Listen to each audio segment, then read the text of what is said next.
Hi there, Cancer. Welcome to your mid-July 2018 tarot update. It's Raina here.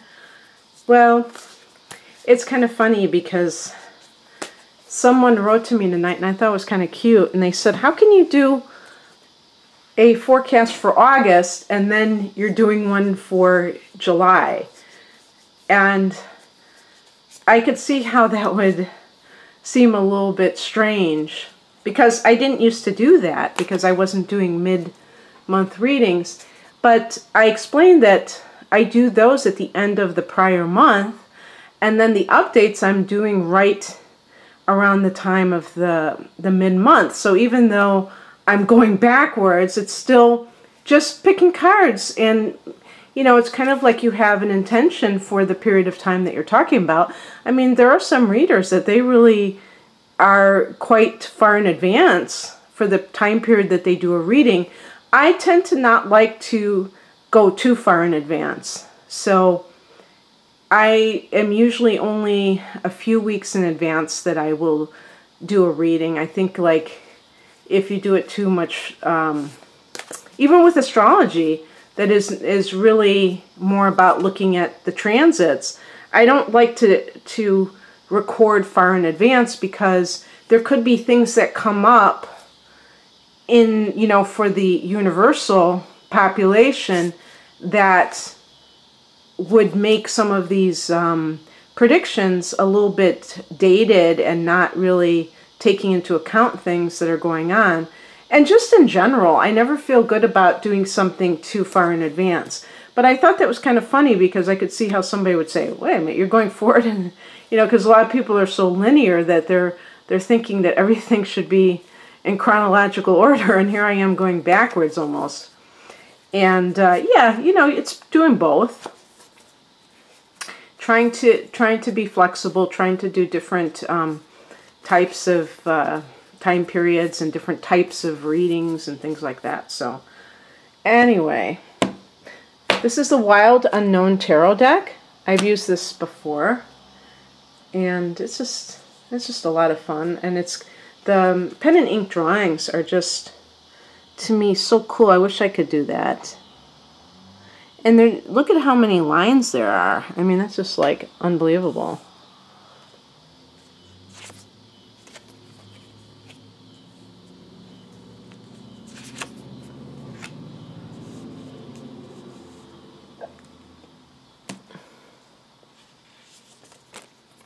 Whoa, something else popped out, so I'm going to put that next to it, even though we got the Empress and the Moon. So I'm going to put that in the spiritual camp.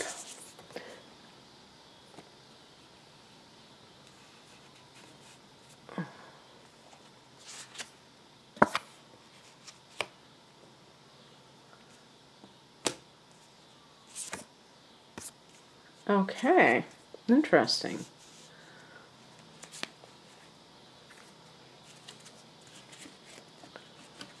Put all these, just collecting the extra cards. Okay. The heart of the matter. Oh, with these trains.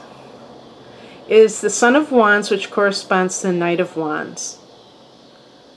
I think I got this for another sign just now. It's funny that they have, it looks like a serpent. That almost looks like a dandelion to me. I don't know. But anyway, the Knight of Wands is, it can be like an attitude that somebody has that is kind of like almost rebellious. And I'm going to do it my way. I'm going to do whatever I want. I'm not going to heed the opinions or the desires, adhere to the desires of other people. And this could be a person. It's connected to Sagittarius, but I connect it to Aries, and that's a sign that Cancer cannot resist, it seems like. And I've said this before, and I've had people, oh yeah, I'm with an Aries and all that stuff. So this specifically could be an Aries man. And if we look chronologically, it could be under the age of 40, but it could be even an older man who is either kind of immature, just is youthful for his age. He just is kind of like a free spirit. Don't want to always say it's immaturity. But this person can be kind of exciting because he's dangerous and a warrior and very much his own person. And yet this is also associated with a womanizer type of a person. So if this is somebody that you're involved with in a relationship, you might find it frustrating because you're trying, I know Cancers, they're trying to get that person to commit. That's the typical one. Most of the people watching this are going to be women, and most of you are going to be looking for a man. Not all of you, but probably a good portion of you. And this is the kind of man that will not commit, or very hard to commit to. So good luck with that. And that could be very frustrating. Sometimes Cancer women have some Leo inner planets, like you might have Venus in Leo or Mars in Leo, and that can indicate who you're attracted to, especially the Mars for a woman in Leo. And you might be attracted to fire sign men like Sagittarius or Aries or Leo, and find yourself very frustrated because you're like trying to get them to do something that they keep resisting. They're always kind of elusive. The thing that crosses you is the Devil card. And this, I'm sorry, but look at those hooves on fire. This is a card of, the temptations of the flesh. So this could be a relationship that is based on sex. I'm just going to cut to the chase here. And maybe on your part, there is an ulterior motive that you're hoping that this person is going to, if you give it up, that they're going to commit to you or something like that. But it may have not happened so far, and you're starting to think that perhaps it's not going to happen, and then that produces its own set of negative emotions.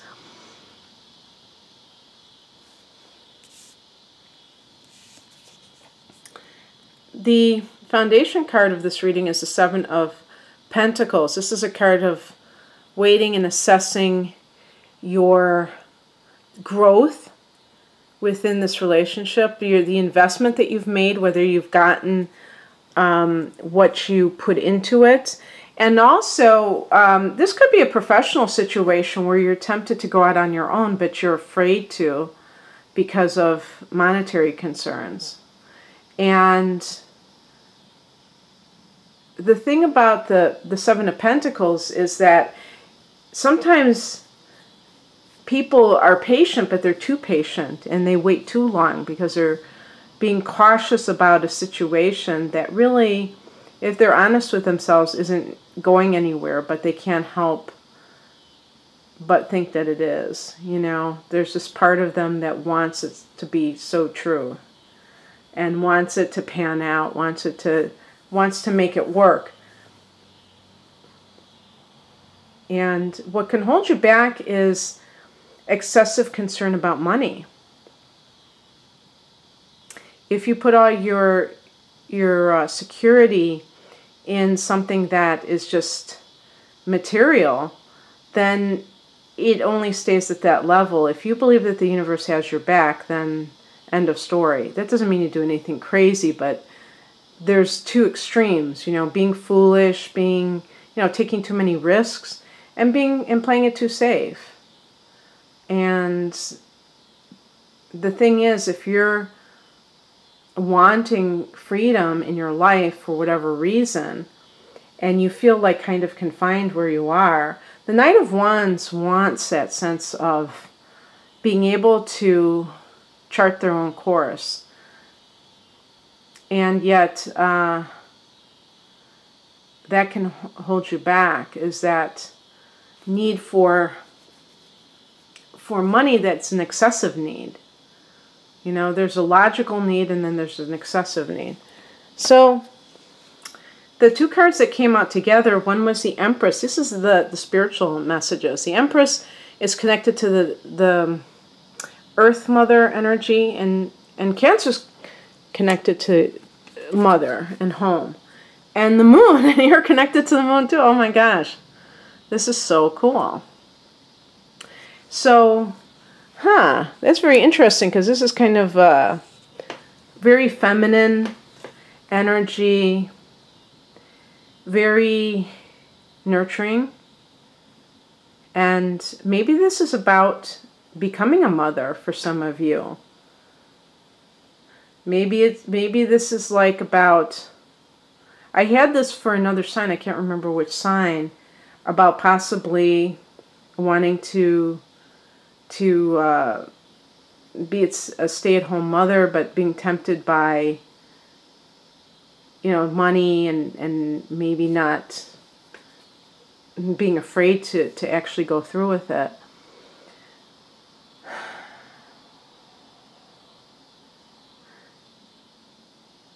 One thing is to listen to your intuition. Some of the most intuitive people seem to be like, there must be a block that they have within themselves. I wonder what that is. Sometimes I think it has to do with either being too close to the situation, so it makes them very subjective, and therefore they can't be a good channel for their own messages. And they're much more impartial if they're giving them to somebody else. But also, I think that, again, with the worry or the, you know, the kind of like rumination that's going on in somebody's head, it can be very hard to meditate, because if you're thinking too much and things like that. The Empress is a card of, I'd even call it like the divine feminine. But with the Moon, there can be this tendency to deceive oneself. It could be that if this is a relationship, you may be you may be thinking about motherhood and that kind of thing, and so you want to get this person to commit, but you don't know what's really going on. This person may be telling you half-truths to keep you on the hook, so that when he wants you, he's got you. So you have to really be honest with yourself. The Moon can be about lying to yourself and not seeing things as they really are. For some people with the Moon card, the Moon card can indicate addiction or mental illness, or I don't want to say it that intensely. Maybe it's just like mood changes, what they call mood swings. And definitely Cancer can be a moody sign, right? But I'm talking about where it gets in the way. So if it could be saying, when you're thinking about becoming a mother, take into account your habits and your emotional nature also. Or it could be saying that this other person is too changeable, that they're unstable mentally, emotionally unstable. And that's why you can't, you know, pin them down, because they are really, like, maybe they could be hyperactive. They're just, the Knight of Wands is very chaotic. So this person may have a hard time just chilling.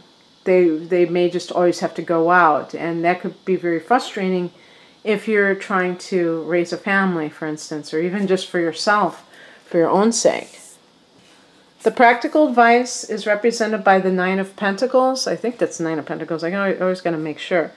And this is a card that's saying, I think that you have what it takes to be financially independent.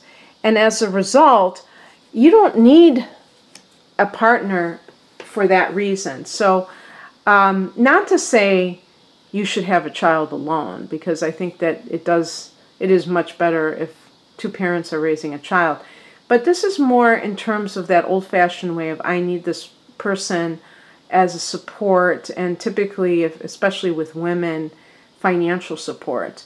Also with the Nine of Pentacles, this could be talking about someone who is an earth sign who is right for you. Maybe you've kind of not really given this person enough of a chance. They may like you. You may like the Knight of Wands because he's more exciting and he's more elusive. And the Nine of Pentacles individual could be more practical and available, reliable, and that just seems too boring. And there are people who think like that, and they tend to be the ones who have these terrible relationships. So it's very important to value these attributes that really make for a good partner, and not like overlook it for a bright shiny object that may just keep you in that perpetual state of being single. What's coming in is represented by the Seven of Swords. And you can see that's like this is one of those cards that's kind of like a clever depiction of what this card represents, which can be like sketchy behavior, somebody who's kind of sneaking around.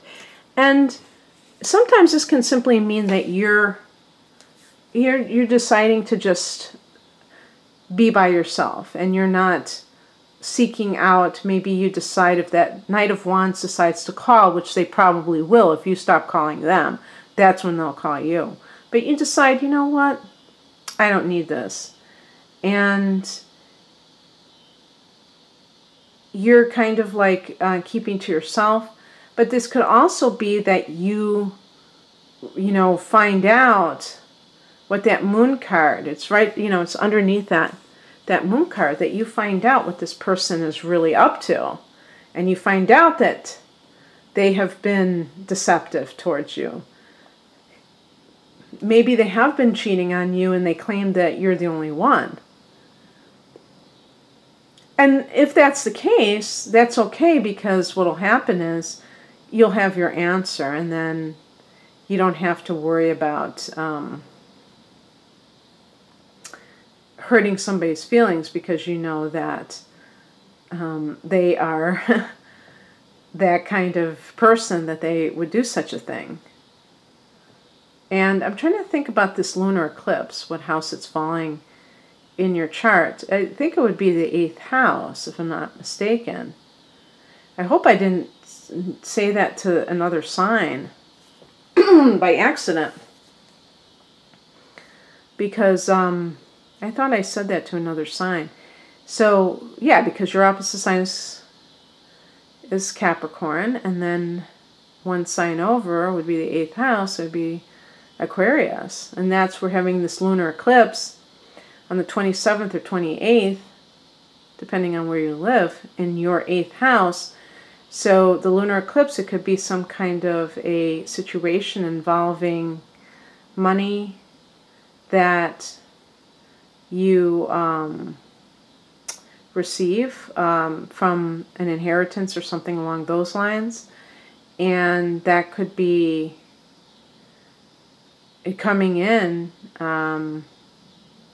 the next 6 months. It could even be, but there may even be something, if this reading is dealing with any issues like that, the Seven of Swords could indicate that somebody is being deceptive in all of this. The Moon card as well.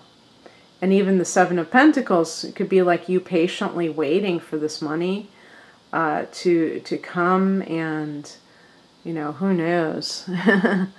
But I just wanted to bring that up because I was thinking that there might be something along those lines. The outcome is the Three of Wands, and this is a card of expansion. And so, you know, this is something, I think, because you've had this solar eclipse in your sign, that you want to burst out, Cancer. You probably want it more than you think you want it. And you're going to have the North Node transiting through your sign starting in November. And you may start to see, you know, because this will be during the aftermath of that eclipse, you might start to see these like different signs around you that, or even events occurring that feel like, wow, this is some kind of a destiny that is, you know, that is part of my path, and these little serendipitous occurrences along the way. And the Three of Wands is about breaking free from and having wider pastures to roam, and having that sense of expansion that is connected to fire energy. It can be that this Knight of Wands, this fire sign person, really is someone that can help you get there. Maybe you need just to stop thinking about the future and just enjoy the moment. Maybe this person is a breath of fresh air in your life. And whether or not they're going to be there forever, the point is they have something to teach you now about life. And so this can be a very, how can I put it besides, you know, I keep repeating myself and saying expansive, but this can be a time of great growth for you.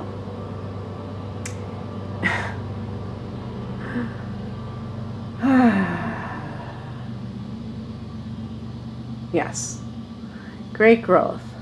So this can relate to career, especially for entrepreneurship. This card is specifically concerned about that.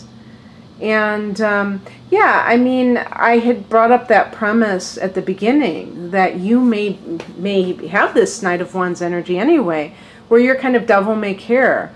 You may feel like you have this idea that you have for business, and you're just chomping at the bit and you want to do it.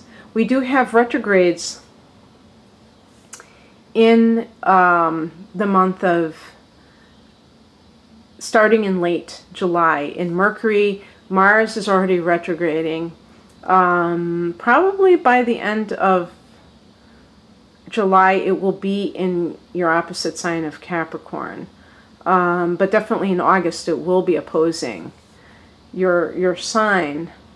But one thing that I was thinking about too is, since Leo is your second house, and that's where the Mercury retrograde is occurring, don't be freaked out if for a few weeks your earning capacity seems like it's a little bit jacked up, because that's just like a readjustment. And also you may be rethinking something about how you earn money. So again, this could be about weighing the options that you have. You may want to start your own business. If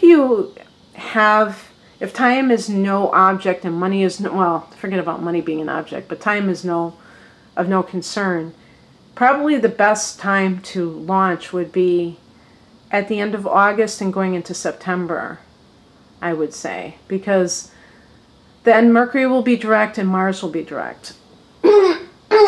But of course, there may be extenuating circumstances with you. So whatever is good for you, just meditate on it and see how it flies. But yes, I think that some of you are uncharacteristically in this mode of wanting expansion in your life. And anyway, what a great note to end it on, Cancer. I hope that you enjoyed this. Happy birthday to those of you who are late in the sign of Cancer. Actually, today, I'm recording this, it's the 18th of July, and there's a woman, I don't know how many of you are aware of her. This would have been her 110th birthday. Her name is Peace Pilgrim. I mean, that's not her real name. I think her real name was Mildred. But she was born in 1908, and I believe it was in New Jersey. And kind of like, I think she was in midlife when she started doing this. I think she was in her 50s that she started marching for peace. I think it was in the 1950s. Maybe she was in her 40s, or maybe she was a little bit younger, but she wanted to call attention to peace. And so she started walking, and I guess she hooked up with churches or what have you, and she would stay. She wrote a book about her adventures called Peace Pilgrim and about her philosophy of life. And I highly recommend it. It's very inspirational and it's very spiritual. And she wasn't just like a typical political activist. She really had a mystical, spiritual part to her. And I don't know if they're still doing this, but the foundation that was named, she ended up dying she got hit by a car while she was walking. And at that point, I believe she was in her 70s. I'm not really sure. She might have been, yeah, I don't really remember. She might have been in her, yeah, I think her in her 60s or 70s. But I guess they have a foundation for her, and they were sending out free books. So you could just Google Peace Pilgrim and see if they're still doing that. But it's worth reading, however you can get your hands on a copy. And so she was a Cancer too. And I notice a lot of Cancer people are concerned about the welfare of others, because they have a very big heart and a nurturing heart. Okay, so have a wonderful birthday, you late degree Cancers, and for everyone, a great rest of the month. Take care. If you'd like a private reading, the link to my website, RainaMoonAstrology.com, is below. Goodbye.